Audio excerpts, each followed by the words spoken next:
Welcome back. As we've reported, President Trump's longtime attorney Michael Cohen is expected to part ways with his current lawyers and hire a new lawyer or legal team to handle the ongoing federal investigation into his business dealings. NBC News reports that Cohen hasn't yet spoken to federal prosecutors involved in the inquiry, nor is that unusual, despite some of the speculation you heard from one of our co-counsel in our first segment.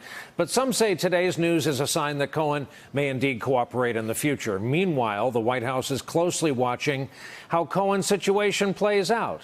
Maggie Haberman of the New York Times reports, quote, one person with knowledge of the legal staffing change said that Mr. Trump's camp was very displeased with the way the Cohen investigation had so far been conducted. Mr. Trump himself has told people he is angry at Mr. Cohen over the messiness of the situation, especially those aspects involving Ms. Clifford, a.k.a. Stormy Daniels. But the president has also indicated to allies that he is worried that if he pushes Mr. Cohen away too hard, it could increase the likelihood that Mr. Cohen will offer information to the government.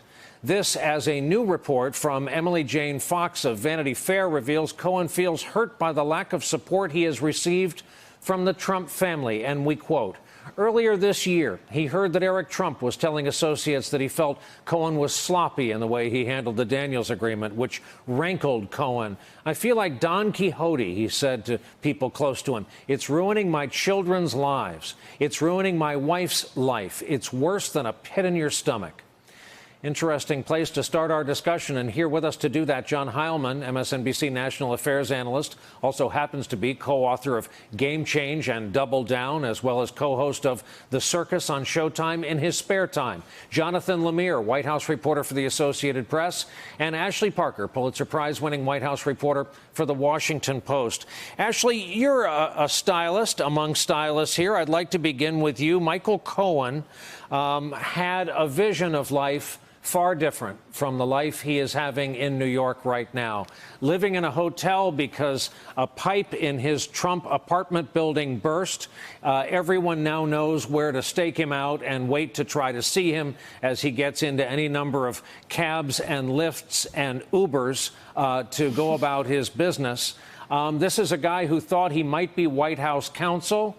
What are you hearing on the other end from people in the West Wing about the plight, the life, and potentially the future of Mr. Cohen? So, on the one hand, people inside the White House are not particularly sympathetic to him. There's a reason that his life has turned out very differently than he envisioned it, and sort of almost since the campaign, it's been a series of disappointments. He expected a huge role on the campaign. He didn't have that. He was sort of shunted off to an office in Trump Tower, but not really officially part of the campaign. As you mentioned, he expected to come to Washington with the president, be White House counsel, and he was blocked. He was blocked by some of the president's family and a number of people who knew him quite well from the campaign. And now this, and there's a reason he was blocked, because people on the campaign knew, and people in the president's orbit knew, that when there was a sensitive issue or a sensitive discussion that they didn't even like talking about, someone would come in and say, that's okay, Michael Cohen will handle it. That said, there is a lot of unease within this White House about him, and there's a sense as the Mueller probe unfurls that basically people believe in the president's orbit that he will not be guilty of collusion or conspiracy, but it's sort of these other tangential things that worry them.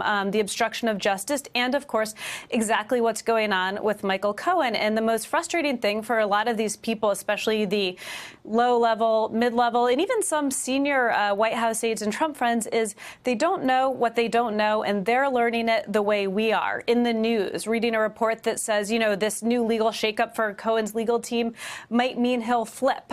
So they don't exactly know, but they just have a sense it's not looking good. That's a harrowing existence. Jonathan Lemire, you know the harrowing and exquisite telephonic sleigh ride thrill of a phone call with Rudy Giuliani. You engage in those periodically. Based on your latest, what is his thinking, does it seem to be, about Mr. Cohen? Also, while we're at it, the possibility of this Mueller interview. I think it's two things. Giuliani, in my last conversation with him, akin to what he said tonight in those video clips you played, sure is projecting confidence. The idea that we don't believe that Cohen will start cooperating with the federal prosecutor. Even if he does, we're not worried about it because the president has not done anything wrong. Behind the scenes, people close to the president, some senior aides in the White House, as well as his extended orbit of influential figures in Trump world, are very nervous about this. They feel that the idea that Cohen, who has worked for Trump for so long, who knows so much, who knows where those bodies are buried, could end up cooperating is something that concerns them deeply. As Ashley just said, there's also this fear of the unknown. Since those raids in his office and hotel room, they're not sure what was seized. They're not sure what could be in there, what could be incriminating. They feel that, and they also realize that there could be potentially, whether it be payments to the Stormy Daniels situation or other sort of business dealings, those are things where the president could be very vulnerable as this investigation ramps up. As far as the Mueller interview goes, let's remember, Giuliani publicly said a few weeks ago that they would start having conversations about whether or not they would have that interview once the North Korea summit was over. Well, as of 24 hours or so ago, that summit is over. Giuliani and the rest of the legal team are supposed to convene shortly to have more discussions as to whether they want to have this interview. But every signal they're sending lately has been making it harder and harder for Mueller's team to clear the bar that would make them want Trump to sit down. At the moment, I think it would have to be considered unlikely. John Heilemann, veteran journalist and political psychology enthusiast. I note the president went after us, NBC and CNN particularly today, and gave us that rare enemy of the people stamp of approval. What is his mindset returning from what he saw as a spectacularly successful summit with Kim Jong-un, coming back to what he knows exists? And remember, I keep reminding everyone, he knows what was in his lawyer's office. Yes, well, and I will point out the one thing I like most about that tweet is that we were all supposed to be distracting from the, quote, deal with North Korea. I don't know what that deal was, given that nothing was given by North Korea to the United States of any tangible significance or merit, so there wasn't really a deal. In any case, look, the president, I think, has part of the reason, if you wanted me to play psychologist, I'm happy to. Sure. You've invited me to, so I will. Part of the reason the president, I think, put so much emphasis on this North Korean summit was because it is a play for the history books, that big trophy you put up on the mantle. But another part of it was, like we all know, when we are facing dread, when we are facing the fight, the moment of truth, the cataclysm, we often find a great round of golf that we want to go play, or that great weekend in Cabo, whatever it is that we can look forward to before we have to come back to the ugly business at hand.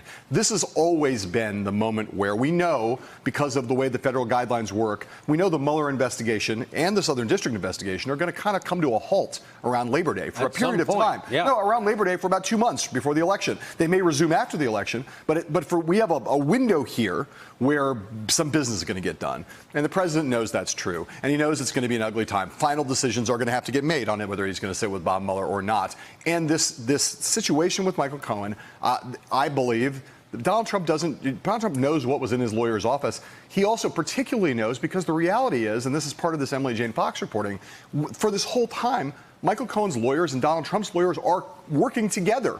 They are sharing information. The president's lawyers and the president know exactly what is there in real time, not just on the basis of memory, but they know exactly what's there right now as the documents are being and the audio is being gone through and determinations are being made about what's privileged and what's not. And they're learning that very little is privileged and an awful lot is not.